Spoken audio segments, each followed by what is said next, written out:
Hi welcome back maths Naresh ఈ class ఇవాళ మనం ఇంజనీరింగ్ ఫస్ట్ ఇయర్కి సంబంధించిన semester 2 differential equations and vector calculus అనే పేపర్ టైటిల్ నుంచి మనం యూనిట్ 1 నాన్ ఎగ్జాక్ట్ డి దానికి సంబంధించిన ఈ యొక్క ప్రాబ్లమ్ని డిస్కస్ చేద్దాం. Okay, yes. సో మీరు గమనిస్తే ఈ ప్రాబ్లం అనేది ఎండిఎక్స్ ప్లస్ ఎన్డివై ఫామ్ లాగా ఉంది. సో లీనియర్ ఇన్ వై చేయలేము, ఎక్స్ చేయలేము, బెర్నౌలిస్ చేయలేము. అదేవిధంగా మరి ఎగ్జాక్ట్ డిఫరెన్షియల్ ఈక్వేషన్ ఎలా ఉంటుందంటే చూడండి, నాన్ ఎగ్జాక్ట్లో 5 మెథడ్లు ఉన్నాయి. అందులో ఇది ఏ మెథడ్ ఒకసారి చూద్దాం. ఇచ్చిన ఈక్వేషన్ని ఎండిఎక్స్ ప్లస్ ఎన్డివైతో కంపేర్ చేస్తాం. ఇవి నాకు కొంత డేటా అవసరం వస్తుంది ఏ మెథడ్ని మనం చేయాలి అనేది. M is equal to Y plus why square, N is equal to X Y sir.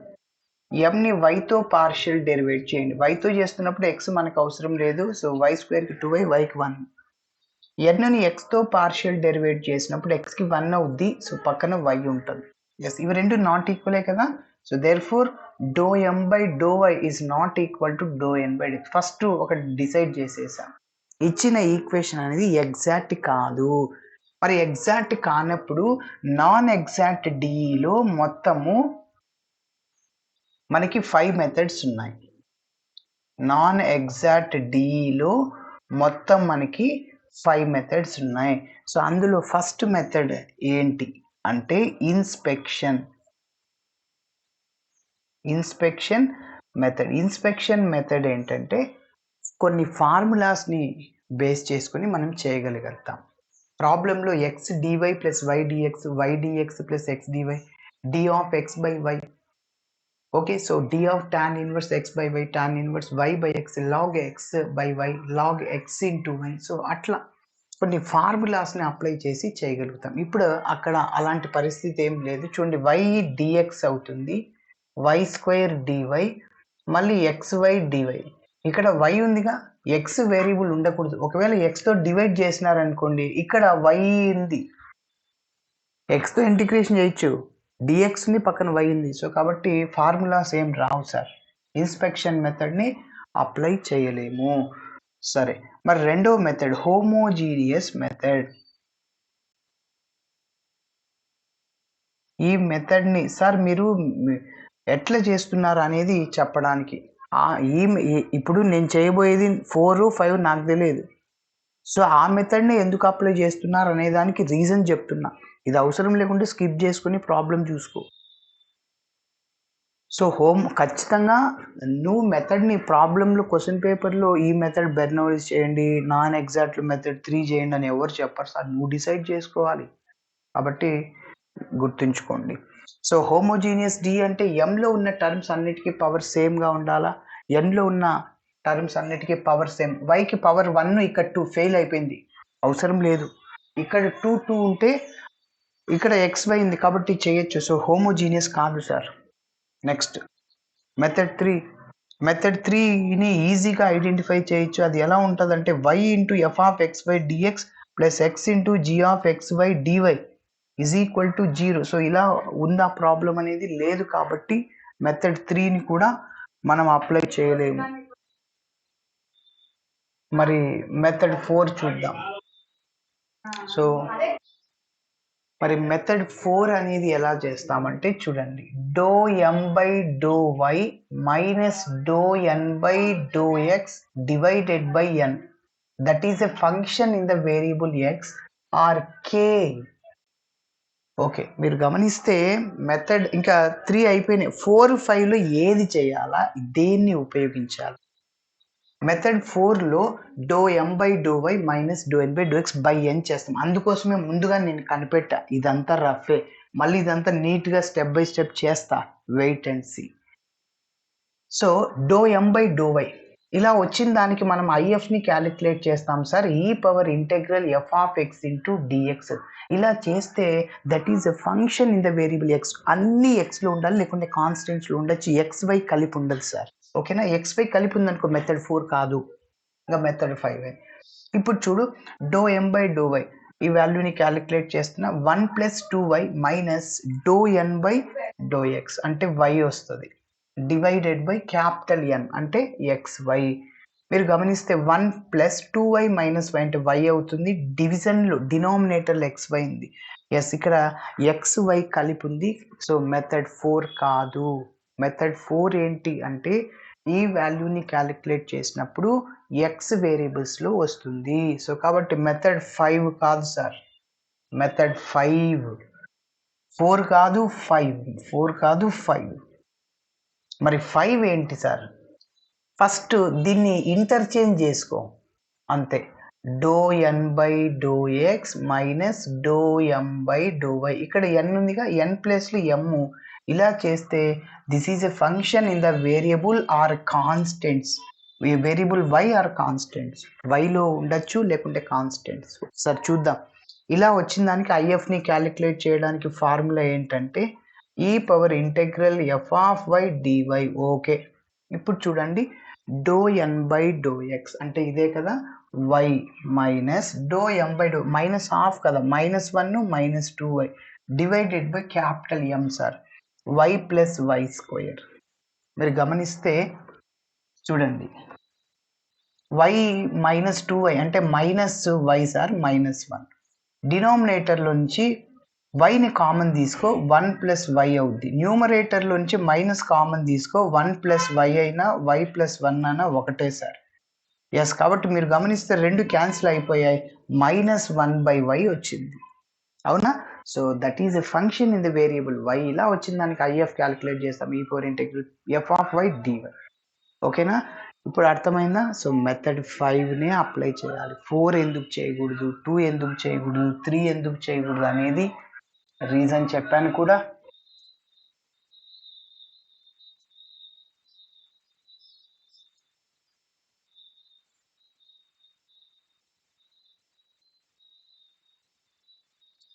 So step by step explain చేస్తున్నా ఇంకా నీట్గా. గివెన్ ఈక్వేషన్ ఈస్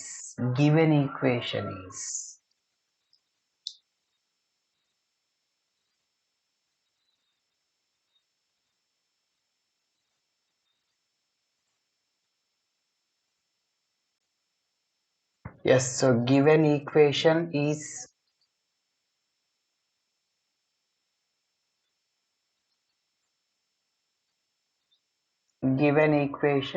so ఏంటి, y plus y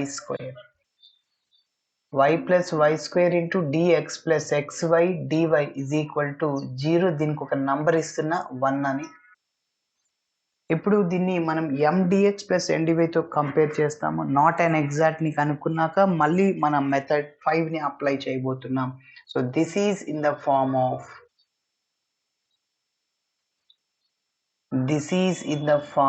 of so ఎలా ఉంది, mdx, capital mdx plus ndy is equal to 0.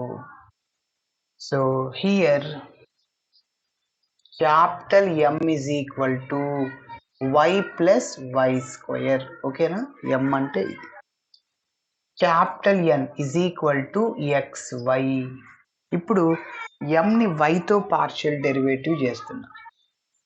Mని yతోనే ఎందుకు చేస్తున్నారు, xతో చేయొచ్చు కదా. yతోనే చేయాలని స్టార్టింగ్లో వర్కింగ్ రూల్ చెప్పా. ఎస్, yతో చేస్తున్నప్పుడు x మనకు అవసరం లేదు. yకి డిఫరెన్షియేషన్ 1, y స్క్వేర్కి 2y అవుతుంది. So doe N by do x. So ఎన్ని ఎక్స్తో పార్షియల్ డెరివేటివ్ చేస్తున్నప్పుడు వై మనకు అవసరం లేదు. ఎక్స్కి derivative 1 into y, 1 into y అంటే వైనే. ఇవి రెండు not equal. So therefore do M by do y is not equal to do N by do x. కాబట్టి ఈ ఈక్వేషన్ అనేది ఎగ్జాక్ట్ డిఈ కాదు. So therefore given equation is not an exact DE, not an exact DE కాదు. So మరి exact DE కాదన్నప్పుడు నేను method 5 అని fix చేశాను. So first మనం ఐఎఫ్ని కనుక్కోవడానికి ప్రయత్నించాలి. ఏం చెప్పాను, doe N by do x minus do M by do y divided by capital M is equal to do N by do x అంటే y minus do M by do y. మైనస్తో multiply చేయండి, దీన్ని -1 -2y divided by capital M అంటే sir y plus why square minus y minus 2y minus 5 subtraction చేయాలి, రెండు like terms కాబట్టి. So -1 minus y divided by డినామినేటర్లోంచి y common తీస్తే 1 plus why అవుతుంది. న్యూమరేటర్లో నుంచి మళ్ళీ మైనస్ని కామన్ తీస్తే -1 plus y divided by y into 1 plus y. ఈ రెండు క్యాన్సిల్ అవుతాయి, -1/y, దాన్నే f ఆఫ్ y అనొచ్చు. That is a function in the variable y. Okay సరే, సో ఇప్పుడు ఇలా వచ్చిన దానికి మనం ఐఎఫ్ని క్యాలిక్యులేట్ చేయబోతున్నాం. So IF is equal to e power integral f of y into dy. E power minus అవుట్ సైడ్లో రాయండి, integral 1/y dy is equal to e power integral 1/y log y అవుతుంది. లాగ్ ఎక్స్ పవర్ ఎంని m log x రాయొచ్చు, m log x రాయొచ్చు. దేన్ని? Log x power ఎంని. So అంటే బేస్ అనేది పవర్ అవుతుంది ఎక్స్కి, పవర్ అనేది బేస్ అవుతుంది. ఇక్కడ బేస్ అనేది వైకి పవర్ అవుతుంది, కాబట్టి ఈ పవర్ లాగ్ వై ఇన్వర్స్. మళ్ళీ ఇంకొక ఫార్ములా, ఈ power log f of x ఇలా ఉందనుకోండి, ఈ లాగ్ క్యాన్సిల్ అయిపోయి ఎఫ్ ఆఫ్ ఎక్స్ మిగులుతుంది సార్. కాబట్టి ఇక్కడ కూడా ఈ లాగ్ క్యాన్సిల్ అయిపోయి వై ఇన్వర్స్ మిగులుతుంది. సో దాన్నే 1/y రాయొచ్చు. This is IF. ఇలా వచ్చిన ఐఎఫ్ని నంబర్ 1తో మల్టిప్లై చేసేస్తాం. అలా మల్టిప్లై చేసినప్పుడు మళ్ళీ ఇంకొక ఈక్వేషన్ వస్తుంది, దాన్ని m1 dx plus n1 dyతో compare చేస్తే m1 n1 వస్తే m1 y2 n1 x2 partial డెరివేట్ చేస్తే రెండు ఈక్వల్ వస్తే అప్పుడు సొల్యూషన్ వస్తుంది.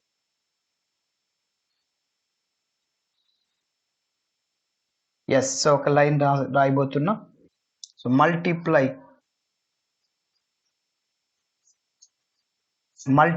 equation 1 with IF, then 1 becomes, so 1 implies, చెప్పండి 1/y తో ప్రతి ఒక్క టర్మ్ని మల్టిప్లై చేయండి. ఇక్కడ y ప్లస్ వై స్క్వేర్ ఉంది సార్, అదేవిధంగా పక్కనే dx plus xy 1/y into xy dy is equal to 0. ఇప్పుడు మీరు గమనిస్తే ఇక్కడ ఒక y క్యాన్సిల్ అవుతుంది.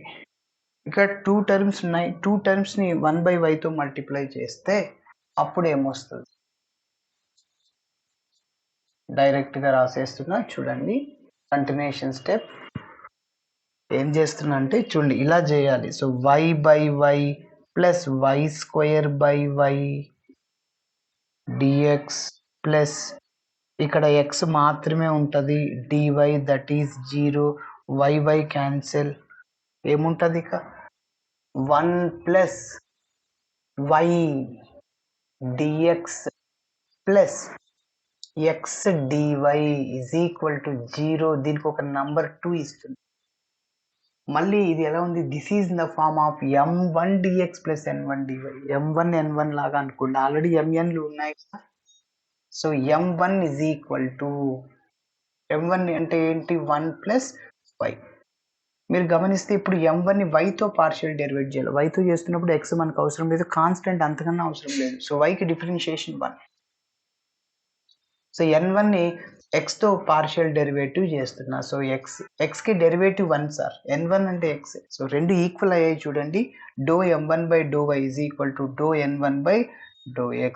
కాబట్టి సో ఈక్వేషన్ 2, therefore ఈక్వేషన్ 2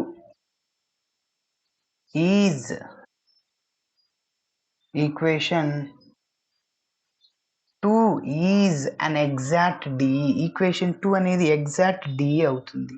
చూడండి, నాట్ అన్ ఎగ్జాక్ట్ని కూడా ఎగ్జాక్ట్ లాగా మార్చాం. ఇదంతా ఐఎఫ్ వల్ల. ఐఎఫ్ క్యాలిక్యులేట్ చేయడానికి ఫస్ట్ ఈ వాల్యూని క్యాలిక్యులేట్ చేయాలి, ఆ పాయింట్ని గమనించుకోవాలి. ఎస్, మరి ఎగ్జాక్ట్ అయినప్పుడు సొల్యూషన్ని కనుక్కోవాలి. So therefore solution to equation 2 is, so formula ఏంటి? ఇంటెగ్రల్ m1 dx ఇక్కడ y అనేది constant, y is constant plus integral terms in n1 formula ఇది, not involving x, terms in n1 not involving x into dy is equal to c. So m1 అంటే రాసేయండి, ఇది చివరిగా integration చేస్తే problem complete అవుతుంది.